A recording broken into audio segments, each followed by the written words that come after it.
সকলেই কাঁদবেন ইয়া নাফসি বলে।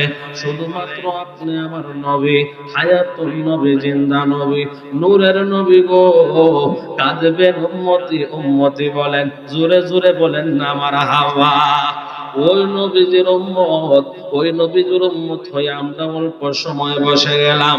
সেই নবীর উম্মত হওয়ার জন্য 1,00,000 মতান্তরে 2,24,000 নবী পয়গম্বরদের মধ্যে অনেক নবী রাসূলগণ আল্লাহর কাছে আল্লাহর কাছে দোয়া করেছেন, আল্লাহর কাছে মুনাজাত করেছেন, আল্লাহ আমাকে পয়গম্বর না বানাইয়া যদি আখির নবীর উম্মত বানাইতা, তাহলে আমি পয়গম্বর হয়ে যে খুশি হয়েছি, আমি কিতাবওয়ালা নবী হয়ে যে খুশি হয়েছি, তার চাইতে বেশি খুশি হইতাম ওই নবীজির উম্মত হতে পারলে। জোরে জোরে বলেন সুবহানাল্লাহ।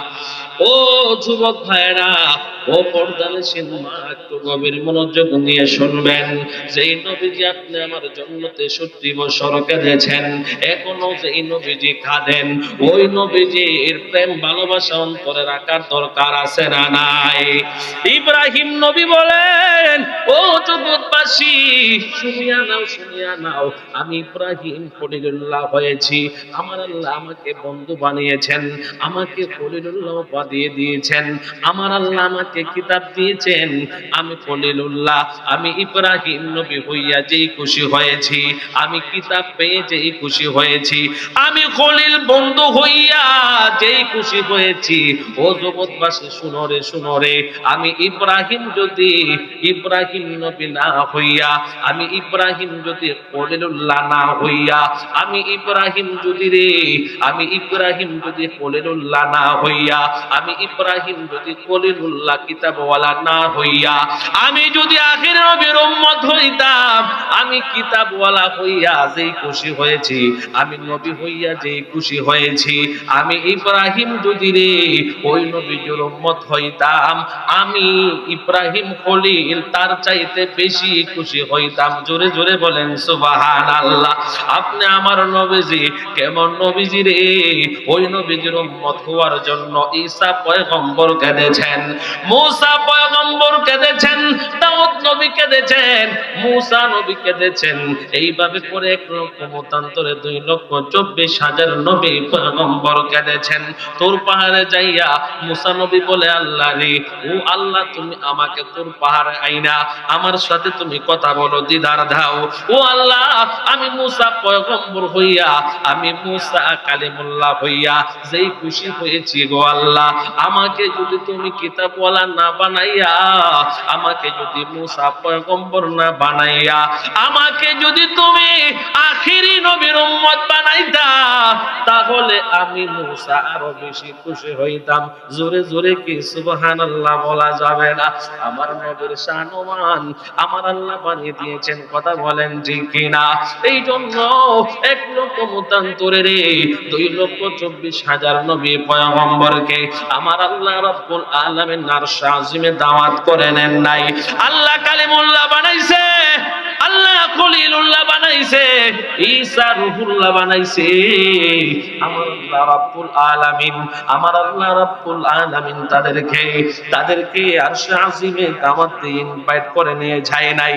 আমার আল্লাহ রাব্বুল আলামিন, আল্লাহ রাব্বুল আলামিন আপনি আমার নবীকে হায়াতুন নবী, জিন্দা নবী বানিয়েছেন। আমার নবীকে, আপনার নবীকে আমার আল্লাহ রাব্বুল আলামিন মর্যাদা দিয়েছেন, আরশ আজিমের উপরে নিয়ে গেছেন। কথা বলেন ঠিক কিনা? এমন একটি মাসে আমরা দাঁড়াইলাম, এমন একটি মাসে আমরা বসে গেলাম আজকের মাহফিলে। ও বাজান, গভীর মনোযোগ নিয়ে শোনা যাবেন। আপনি আমার নবী, হায়াতুন নবী, জিন্দা নবী, নূরুন আলা নূর নবীজি কেমন নবীজির উম্মত আমরা রে বাবা, যেই নবীর উম্মত হওয়ার জন্য ঈসা পয়গম্বর কেঁদেছেন। আমার আল্লাহ রাব্বুল আলামিন ঈসা পয়গম্বরের দোয়া কবুল করেছেন। কথা বলেন ঠিক কিনা? আমার আল্লাহ রাব্বুল আলামিন ওই জগতের মধ্যে ঈসা পয়গম্বরকে আপনি আমার নবীর উম্মত বানাইয়া এই পৃথিবীতে পাঠাইবেন। বলেন না সুবহানাল্লাহ। ঈসা পয়গম্বর হইয়া ঈসা নবী বলে, ওই নবীর উম্মত হইয়া আমি এই দুনিয়াতে আগমন করব, ওই নবীর যে কালমা আছে লা ইলাহা ইল্লাল্লাহ মুহাম্মাদুর রাসূলুল্লাহ সাল্লাল্লাহু আলাইহি ওয়াসাল্লাম, ওই কালামটা পড়ে আমি ওই নবীজির উম্মত ইমাম মাহদির হাত ধরে হয়ে যাব, বলেন না সুবহানাল্লাহ। ওই নবীজির প্রেমে পাগল হইয়া যদি আপনি আমি জীবনটাকে পরিচালনা করতে পারি, তাহলে আপনি আমার এই জগৎটাও সার্থক হবে, আপনি আমার জিন্দেগিটাও সার্থক হবে। আমরা যদি আশিক রাসূল হইয়া আমরা যদি কবরে যাইতে পারি, ওই কবরটাও আমাদের জন্য জীবন সুন্দরময় হবে, ওই কবরটাকে আমার আল্লাহ জান্নাতের বাগান বানিয়ে দিবেন। কথা বলেন ঠিক কিনা? ওই জন্য ওই নবীজির উপরে দুরূদ সালাম পড়েছি আমরা, শুধু আমরা পড়ি নাই, আল্লাহ নিজেও ওই নবীজির উপর দরুদ পড়েন। শুধু আল্লাহ নিজে দরুদ পড়েন না রে বাবা, ওই নবীজির উপরে রহমতের ফেরেশতাও নবীজির উপর দরুদ পড়ে। জোরে জোরে বলেন না মারহাবা। আমার আল্লাহ বলেন, বান্দারে ও বান্দা, জগৎবাসী যদি তোমরা সকলেই আমার নবীকে না মানো, আমার নবীকে যদি জনাব বলো, আমার নবীকে যদি তোমরা সাংবাদিক বলো, আমার নবীজির চরিত্র নিয়ে যদি তোমরা কথা বলো, দুনিয়ার সমস্ত মানুষগুলি যদি আমার নবীজির উপর দুরূদ সালাম না পড়ে, আমার নবীজির শান-মান কমবে না। কারণ আমার নবীকে এমন এক জায়গায় আমি আরোহণ করাইছি, যেই জায়গাটা হচ্ছে মাকামে মাহমুদ, আল্লাহ আরশ আজিমের উপরে, ফাকানা কাবা কাউসাইনি আও আদনা। আল্লাহ রাব্বুল আলামিন বলেন, জগৎবাসী রে, আমার বন্ধু হাবিব রে, এমন একটা জায়গায় আমি নিয়ে গেলাম আমার আপন কথা বলার জন্য, আমার বন্ধুর কানে কানে বলার জন্য। আপনাদের কাছে জানতে চাই, বাজান গোপনীয় যদি কোনো কথা কাহারো সঙ্গে বলা লাগে, আমরা তার বাড়িতে অথবা আমাদের একা একা ইনভাইট করি। কথা বলেন ঠিক কিনা? আল্লাহ রাব্বুল আলামিন বললেন, ও বন্ধু হাবিব, 1,00,000 মতান্তরে 2,24,000 নবী পয়গম্বর আমি দুনিয়াতে পাঠাইছি, আমি ঈসাকে দাওয়াত করি নাই। ঈসা রুহুল্লাহ, কুম বিইজনিল্লাহ বললে মরা মানুষ জিন্দা হইয়া যাইতো। কথা বলেন ঠিক কিনা? আমি মুসা পয়গম্বরকে ইনভাইট করি নাই। মুসা নবী দেখার জন্য বারবার আমার কাছে ফরিয়াদ করেছে, আমি দেখা দেই নাই। কিন্তু আপনি আমার হাবিবুল্লাহ আপনি আমার হাবিবুল্লাহ, আপনি আমার বন্ধু, আপনাকে আরশে আজিমের উপর আমি নিয়ে এসেছি নিরালে। আমি একা একা আপনার সাথে কথা বলতে চাই। কেমন নবীজির উম্মত রে বাবা, একটু গভীর মনোযোগ নিয়ে শুনে যান। এমন ভাবে আমার আল্লাহ রাব্বুল আলামিন তার বন্ধু হাবিবকে নিয়ে গেলেন নীরবে নির্জনে একটা জায়গায় গোপনীয় কথা বলার জন্য। আমার আল্লাহ রাব্বুল আলামিন কোরআনে কারীমের মধ্যে জানিয়ে দিলেন, ফাকানা কাবা কাউসাইনি আও আদনা। জোরে জোরে বলেন না মারহাবা। আমার আল্লাহ রাব্বুল আলামিন জানিয়ে দিয়েছেন, যেমনি ভাবে কাছে, এমন একটা কাছে আল্লাহ এবং আল্লাহর রাসূল একসঙ্গে হয়ে গেলেন, মনের সমস্ত কথাগুলি বলতে শুরু করলেন। ওই মুহূর্তের সময় আপনি আমার নবী, দুজাহানের বাদশা নবী 63 বছরও কেঁদেছেন। আরশে আজিমের উপরে যাইয়াও ওই নবী যে উম্মতকে বলেন নাই, ওই মুহূর্তেও আল্লাহর শান ও মান যখন গাইতে শুরু করলেন, জিবরাইল যেখানে নাই, মিকাইল যেখানে নাই, কেউ নাই, ওই জায়গার মধ্যেও আপনি আমার নবী উম্মত বলেন নাই। জোরে জোরে বলেন না সুবহানাল্লাহ। ওই জায়গার মধ্যে যাই আমার নবীজি আল্লাহ রাব্বুল আলামিন শান-মান সম্পর্কে সমস্ত বর্ণনা করলেন। শান-মান সম্পর্কে আমার আল্লাহ রাব্বুল আলামিন নবীজিকে সালাম দিলেন। জোরে জোরে বলেন না সুবহানাল্লাহ। কেমন নবী রে বাবা, একটু গভীর মনোযোগ দিয়ে শুনে যাবেন। আপনি আমার নবীকে আমার আল্লাহ সালাম দিলেন, সালাম দেওয়ার পরেও আমার নবী খুশি হয় নাই। ও বন্ধু, আপনি খুশি না, কারণটা কি? আমার আল্লাহ জানার পরেও তার বন্ধু হাবিবকে প্রশ্ন করলেন, বন্ধু হাবিব, আমি 1,00,000 মতান্তরে 2,24,000 নবী পয়গম্বর, কাউকে আমি এত নিকটে নিয়ে আসি নাই, আমি দাওয়াত দিয়ে আসি নাই। আপনি আরশে আজিম যখন উঠবেন, সেকেন্ডের মধ্যে 70,000 কালার দেয়। ওই আরশে আজিম আপনার পায়ের দুলা পাওয়ার জন্য, আপনার জুতা মুবারকের পায়ের ধুলা পাওয়ার জন্য আরশ আজিম পর্যন্ত কান্না করছে। আমি বলেছি তোর পাহাড়ে মুসা পয়গম্বর উঠতে চাইছিল, আমি জুতা নিচে রেখে ওঠার জন্য বলছিলাম, আর আপনি বন্ধু হাবিব আরশে আজিমে আসতেন, ওই আরশে আজিমের জুতা খুলতে চাইছেন, আমি খোলার জন্য নিষেধ করছি। বলেন না সুবহানাল্লাহ। এমন ভালোবাসি গো নবী, আপনি ওই জায়গার মধ্যে আমার কাছে আইসাও আপনার মনটা কেন বেজার? আমার নবীজি চোখ মুবারক দিয়া পানি চাইরা আল্লাহকে ডাক দিয়া বলেন, আল্লাহ আমাকে আরশে আজিমের উপরে আপনি নিয়ে আসছেন, আপনার কাছে আমাকে নিয়ে আসছেন গো আল্লাহ। আমি একটা মাত্র চিন্তা করি, আমি আপনার সাথে দিদার করেছি, দেখা করেছি, সাক্ষাৎ হয়েছে, আপনার সাথে আমার কথোপকথন হইতেছে গো আল্লাহ, আমার উম্মতরা কি হবে? আমার আল্লাহ ডাক দিয়া কয়, বন্ধু হাবিব আপনি মেরাজে এসেছেন, আমার দাওয়াতে এসেছেন, আপনার উম্মতের সমস্ত গুনাহগুলি আমি আল্লাহ মাফ করে দিব। জোরে জোরে বলেন না সুবহানাল্লাহ। আমার নবীজি তারপরও হাসেন না, আমার নবীজি তারপরও হাসেন না। আমার নবীজিকে আমার আল্লাহ রাব্বুল আলামিন বললেন, বন্ধু হাবিব আপনার উম্মতের গুনাহগুলি মাফ করে দিব, তারপরও কেন আপনি হাসেন না?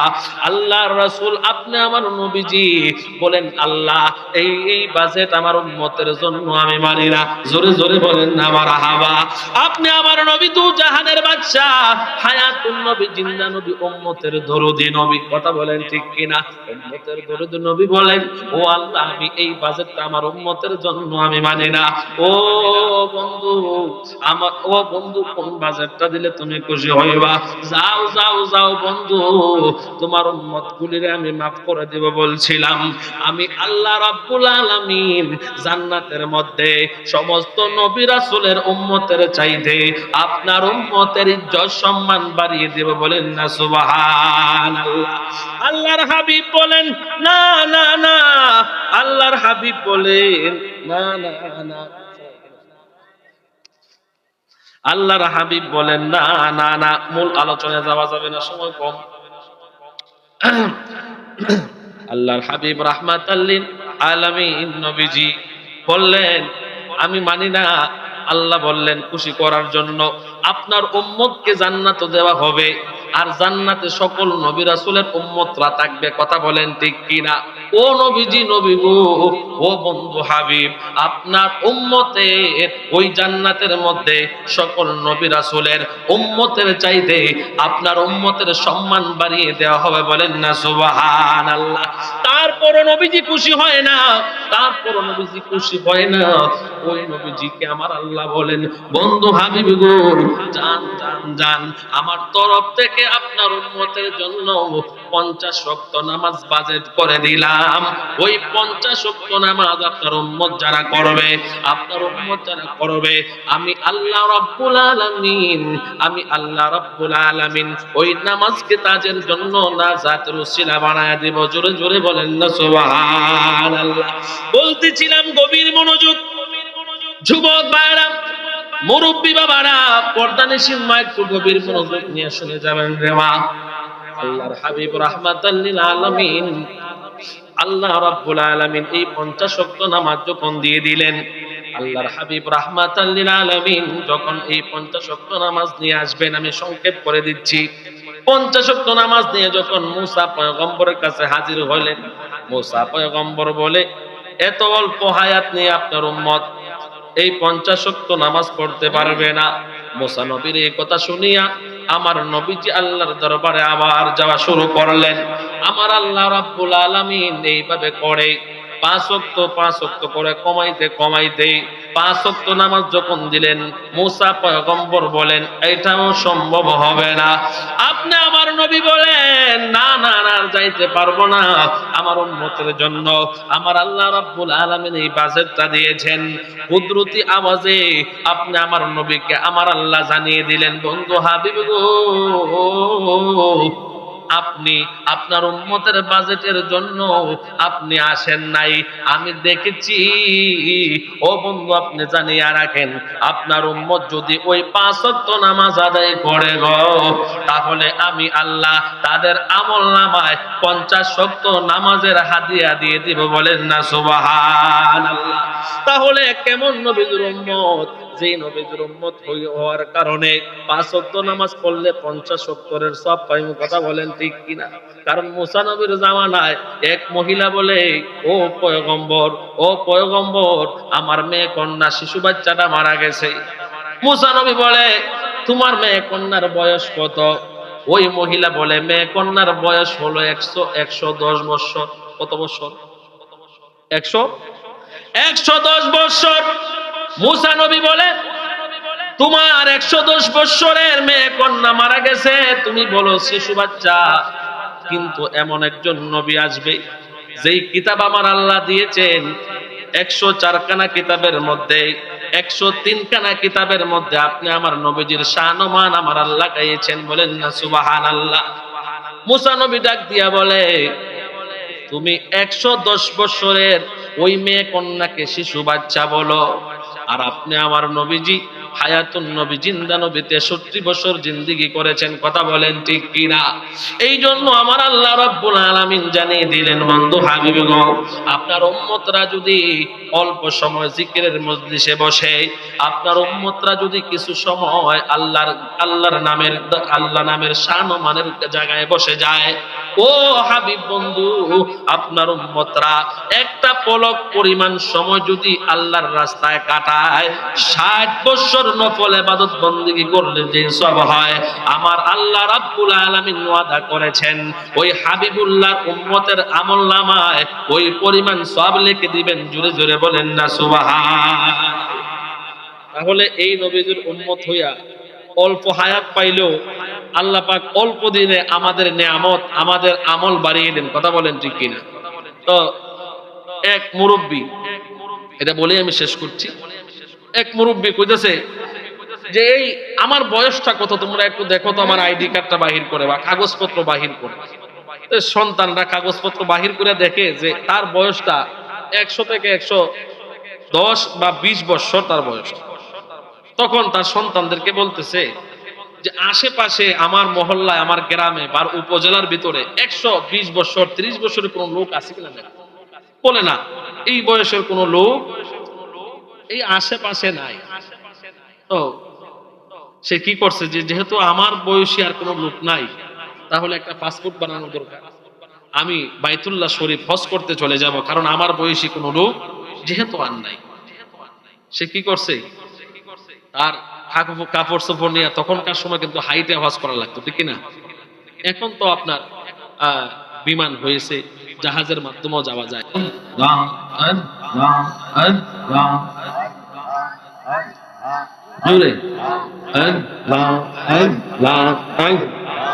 সাউন্ডটা মিষ্টি করো না।